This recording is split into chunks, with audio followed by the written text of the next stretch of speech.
E eu desejei morrer. O meu pavor era tão agudo, Leda, que a minha vontade de morrer era o tempo todo. Eu não pensava em outra coisa, porque eu queria aliviar aquilo. Era uma única forma que eu enxergava de resolver o problema, né? No ano passado, em setembro do ano passado, a minha irmã se matou.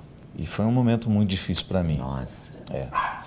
E desde então, eu comecei a perceber em mim algumas coisas desajustadas. E em julho, eu estava pousando em Fortaleza para um evento muito grande, um evento que reúne mais de 300 mil pessoas. É o Rock in Rio da música católica, que se chama Aleluia. E quando eu pousei, eu comecei a ter uns sintomas desagradáveis. E aquilo foi evoluindo. E eu tive uma semana extremamente sofrida. E aí desencadeou ali uma síndrome do pânico. Eu já tinha tido há 2 anos, mas dessa vez foi muito pior. Eu fiquei praticamente um mês sem querer sair de casa, com medo de tudo, das pessoas, das situações. Horrível. Não desejo a ninguém. Meu Deus, que tristeza. Muito ruim. E aí teve que se medicar e tudo? Sim, fiquei medicado durante 2 meses e meio. Eu quis... Claro, na fase aguda, Leda, você não tem escolha. Você tem que tomar remédio. Porque o pânico é uma situação de muito pavor. Que você não tem... Não adianta. Eu me via, por exemplo, às vezes eu escondia debaixo da cama, imagina isso. E eu era consciente de que eu estava me escondendo debaixo da cama. Não era uma coisa que eu fazia sem consciência.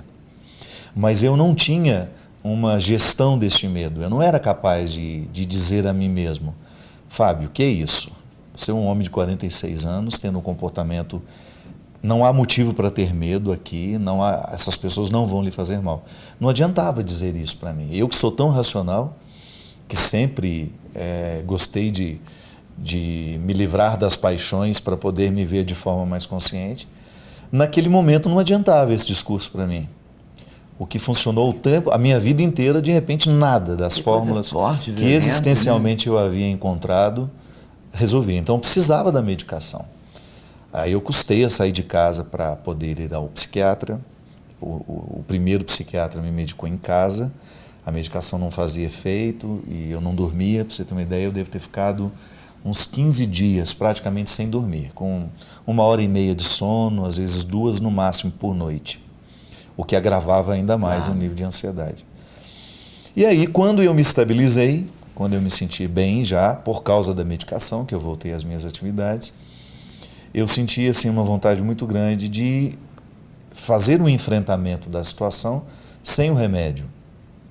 Eu perguntei à médica, ela disse que nós poderíamos experimentar diminuir, porque sabe quando você percebe que não é você? Quando você está bem, mas não é você ainda?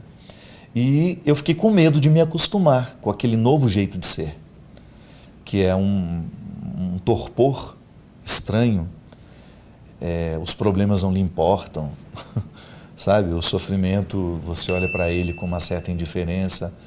E eu sabia que isso era um fruto do remédio em mim. Claro. E eu não queria isso, porque eu acho que a minha melhor parte é justamente o estar à flor da pele, ainda que isso me faça sofrer.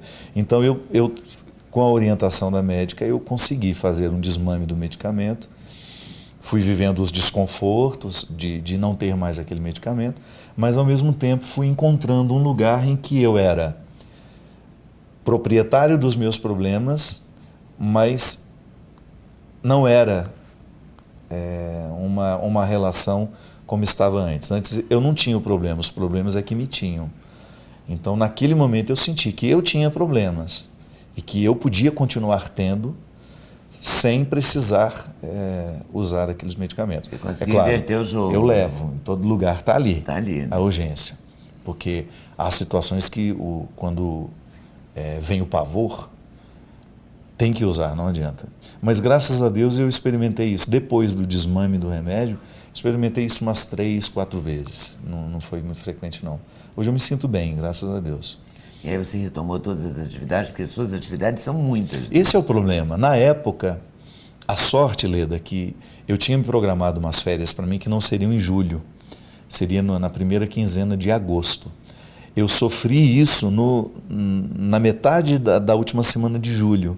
Então eu trabalhei com o desconforto durante uns 4, 5 dias. Eu cumpri uma agenda de 4 shows lá no Nordeste, à base de um medicamento improvisado, não era o do pânico ainda.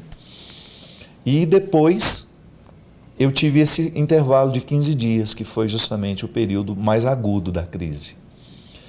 E aí saí de casa com muita dificuldade, fui fazer os meus eventos com muita dificuldade, contando com a colaboração da minha equipe, que sempre foi muito solidária comigo, e também com os organizadores de evento, né? Aí eu não conseguia me livrar daquelas situações que porque, na verdade, eu não tenho medo. Qual foi o grande medo que eu tive naquela época? De pessoas. Logo você que é tão assediado, Justamente. O meu medo não foi de outras situações que não essa. Era medo de encontrar as pessoas. Era o meu as pessoas pavor. são loucas para te encontrar. E aí no aeroporto, você pode imaginar. Não posso imaginar, porque eu já vi. Já Tentei almoçar com você uma vez em Fortaleza, que a gente acabou não almoçando. Isso dentro do hotel. Dentro do hotel, isso do restaurante do hotel, não era num restaurante na rua, nem nada, né? As pessoas são muito carinhosas e manifestam esse carinho o tempo todo, né? Às vezes é um carinho meio invasivo também, né? E eu acho que neste meu problema em lidar com as pessoas, eu acabei descobrindo que a nossa maior riqueza é também a nossa maior pobreza, né? Porque aquilo que eu mais gosto, que é de gente, de repente se tornou o meu maior obstáculo para continuar vivendo. E eu desejei morrer. O meu pavor era tão agudo, Leda, que a minha vontade de morrer era o tempo todo. Eu não pensava em outra coisa, porque eu queria aliviar aquilo. Era uma única forma que eu enxergava de resolver o problema, né? E nem a fé ajuda. Nada, nessa hora, nada. É um vazio tão profundo que eu acho interessante, porque muita gente me dizia isso, mas como que você, padre, um homem de fé, que fala disso o tempo todo? Pois é, a vulnerabilidade humana, ela não... Transcende. Ela transcende, justamente. Eu não tenho como. Claro, onde é que entrou o homem de fé? Eu acho que no momento em que eu decidi me desmamar dos remédios. Retirar não a dependência, porque não era uma dependência ainda, mas retirar aquele vínculo. Aqueles produtos... Aí sim, porque como é que eu compreendo o processo? Você que tem uma alimentação tão saudável, uma vida tão regrada, né? Porque como é que eu compreendo o processo de Deus em mim? Fortalecendo-me nas minhas questões humanas, né? Eu nunca acreditei num Deus absolutamente sobrenatural, o tempo todo me provocando milagres. Não, Deus não passa por esse caminho para mim. Não tive necessidade deste Deus milagreiro. Nunca me vi sendo um portador deste Deus negociador de graças. Não gosto disso, não acredito que seja assim. O Deus que eu encontro em Jesus é justamente um Deus que me fortalece para eu ser humano. Ele não me fez anjo, ele não me fez outra coisa senão um ser humano. Ele reforça o ser humano. Justamente. Então eu preciso, na minha adesão ao que é sagrado, eu fortaleço as minhas virtudes.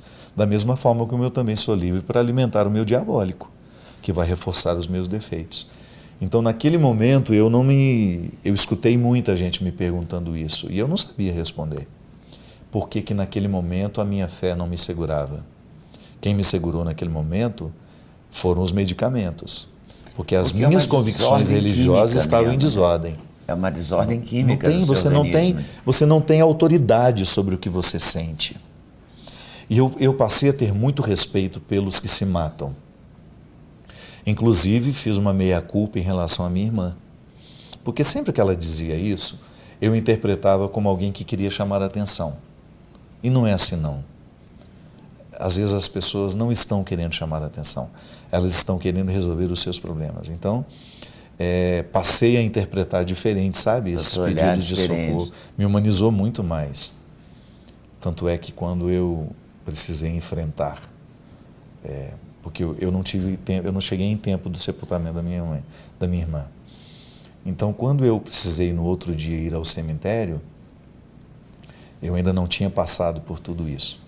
Mas eu senti que ali começou a puxar, sabe, a abrir a caixa de Pandora de muita coisa que estava guardada dentro de mim, que dizia respeito à minha relação familiar, que não é fácil, não é fácil para você, não é fácil para ninguém. A obrigatoriedade do sangue é um peso.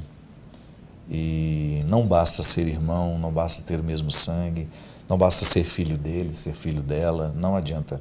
Isso não segura. O que nos segura é o vínculo. E pode ser que você tenha um vínculo com uma pessoa estranha que você nunca teve com um familiar. E enxergar isso sem culpa me fez muito bem. Mas, ao mesmo tempo, eu puxei o fio do novelo de todos os conflitos. Porque eu não tenho dúvida de que aquela crise, ela estava intimamente ligada à minha relação familiar. Que de repente me deu desespero, sabe? Eu fiquei com medo das pessoas. Mas as primeiras pessoas que eu tive medo foram os meus familiares.